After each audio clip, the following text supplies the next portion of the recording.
नाज़रीन, अवामी न्यूज़ में ख़बरनि जो सिलसिलो जारी है। हिन वक्त असीं तव्हांखे ख़ैबर में ख़बर ॾींदा हलूं त सिंध तरक़ी पसंद पार्टी के सरबराह डॉक्टर कादर मंगसी मीडिया से ॻाल्हाईंदे चयो आहे त सिंध जा माण्हू अचरज में अचनि या माण्हू परेशान थियनि। पाकिस्तान पीपल्स पार्टी 1988 जो जेको एॾो बदतरीन दहशतगर्दी जो दौर हो, जॾहिं MQM जे क़त्ल ऐं दहशतगर्दी जे सबबु अञा सिंध जा रोड रत में ॻाढ़ा लॻा पिया सिंधियुनि जे, उन ज़माने में पीपल्स पार्टी उन्हनि खे इक़्तिदार में शरीक कयो। बेनज़ीर साहिबा 90 खे विज़िट कयो ऐं 90 ते वञी उन्हनि जी हाज़िरी भरी ऐं पोइ उन्हनि खे मिंथ करे उन्हनि खे इक़्तिदार में शामिलु कयो।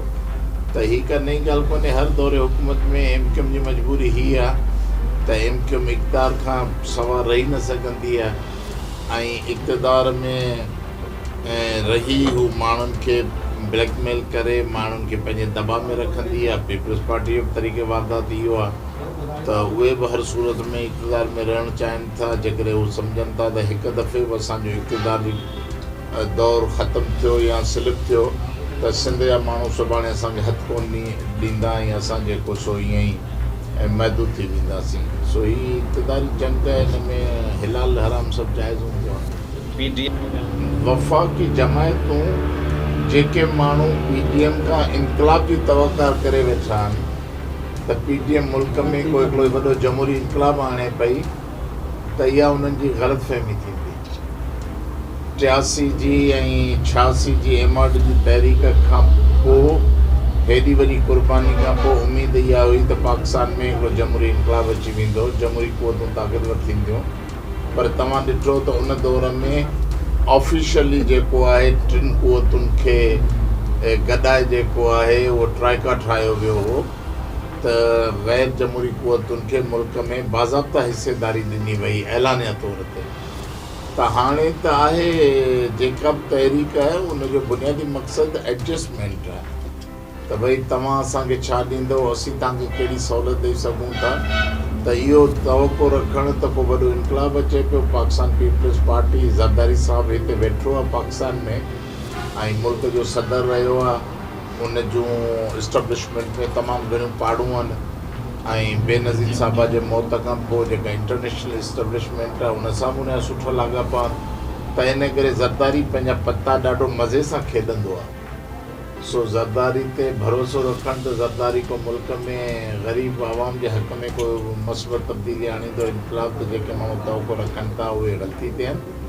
ऐं PDM इहो ई आहे त इमरान ख़ान वञी सघे थो PDM जी तहरीक जे नतीजे में, इमरान ख़ान तब्दील थी सघे थो, इहो ज़रूरु थींदो। पर चइजे त को आवाम जे हक़ में तब्दीली अची वई, इहो न। साहिब खे त पाण ॻाल्हाइण जी ख़बर कोन पवंदी त हुनखे पीपल्स पार्टी पंहिंजे ख़ुदि हुनजी ग़ैर ज़िम्मेवार ॻाल्हि कोन थिए हुनखे उहिदे तां करे छॾियो पार्लियामेंट जी लीडरशिप में। नंबर 1। नंबर 2, कराची टियों ॾींहुं ऑल पार्टीज़ कॉन्फ्रेंस हुई जंहिंमें बलूचिस्तान जा पश्तूनख्वा जा सॼे पाकिस्तान जा कॉन्फ्रेंस क़यादत गॾु हुई।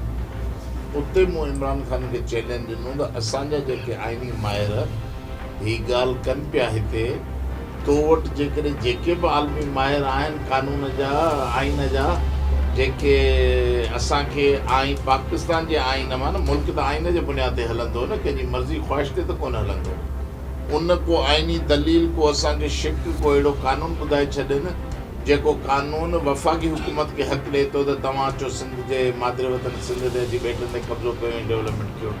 जेकॾहिं हिकिड़ो बि अहिड़ो कानून पेश करे वियो त असीं पंहिंजी ॻाल्हि दाद खणंदासीं, न त असां 50 दलील ॾियण लाइ तयारु आहियूं त तव्हां ग़लति आहियो, तव्हांजी सोच कब्ज़ेगिरी वारी आहे, मुल्क खे जमहूरी बुनियादनि ते आइनी बुनियादनि ते न पिया हलायो।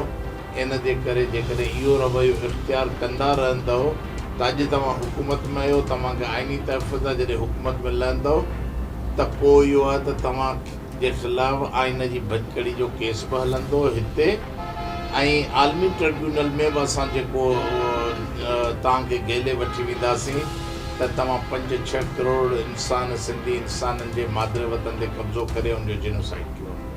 त हीअ ख़बरदार रहनि, हीअ हाणे एॾी आसान रांदि न आहे। अॼुकल्ह ॿार जे नंढे नंढे ॿार जे हथ में, 80 सालनि जे ॿुढे जे हथ में मोबाइल फ़ोन आहे, इंटरनेट जो ज़रियो आहे, टेक्नोलॉजी आहे, हर माण्हू हर शइ ॿुधे ऐं सम्झे पियो। सो इन करे इमरान ख़ान इन ॻाल्हि खे एॾो आसान न सम्झे ऐं न शमीम नकवी सम्झे। ॿेट असांजी मिल्कियत आहे। असां हिकिड़े ॾींहं में त ॿेट को हवा में महल त कोन ठहंदो न, इन्हनि खे साल डेवलपमेंट लॻंदा। इमरान ख़ान खे संदसि कुर्सी जी केतिरी पक आहे। मां चवां थो मार्च खां पोइ अलाए इमरान ख़ान हुजे या न हुजे, पोइ छा थी थो। त अल्ताफ़ खे अञा ताईं इहो गुमान ख़तमु न थियो आहे। असीं चऊं था त हीउ हिकिड़ो सियासी क़तल अल्ताफ़ जो हिकिड़ी रिथाबंदी सां कयो वियो आहे। जेको हथियार इस्तेमालु थियो अल्ताफ़ जे क़तल में, उहो बि आम माण्हू वटि हथियार न हूंदो। जेके गोलियूं आहिनि दिमाग़ में लॻी ऐं गोली अंदरि अंदरि बस थी वई आहे, त इहा बि आम माण्हू जे हथ में हथियार न हूंदा आहिनि अहिड़ा। त इन करे असांखे गुमान आहे त अल्ताफ़ जे क़तल जे पोयां वॾी साज़िश आहे। पुलिस इन्वेस्ट करे, असां त एजेंसियुनि खे चयो त बाबा जेकॾहिं तव्हां इन्वॉल्व आहियो त ॿुधायो कहिड़े ॾोह में अल्ताफ़ खे मारियो वियो। जे न आहियो त पोइ असांखे इहो रस्तो कढी ॾियो त इहे कहिड़ा माण्हू आहिनि, छो अल्ताफ़ खे क़तल कयो वियो।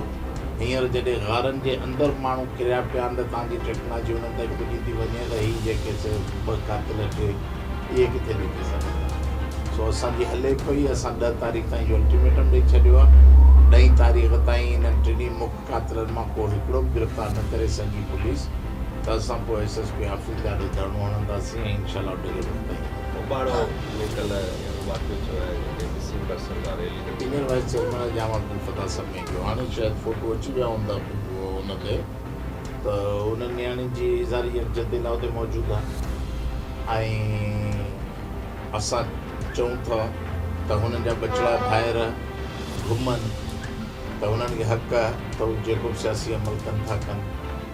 ऐं पुलिस जेका बि ज़्यादती कई आहे इंतहाई नाजाइज़ आहे। ऐं पीपल्स पार्टी जे झंडे हेठि थी आहे। पीपल्स पार्टी जी हुकूमत आहे हुते ओबावड़े में, सिंध जो हिसो आहे। उते जॾहिं पीपल्स पार्टी हिन क़िस्म जी कार्रवाई करे थी त पीपल्स पार्टी कहिड़ो पैमाने इंतहाई क़ाबिल मज़बूत आहे। मुंहिंजो मुतालबो आहे त इहे सभु फिलफुल आज़ाद थिया हुआ। मज़ीद खबरों और तफसीलात के लिए विजिट करें हमारी वेबसाइट www.awamiNewsHD.com।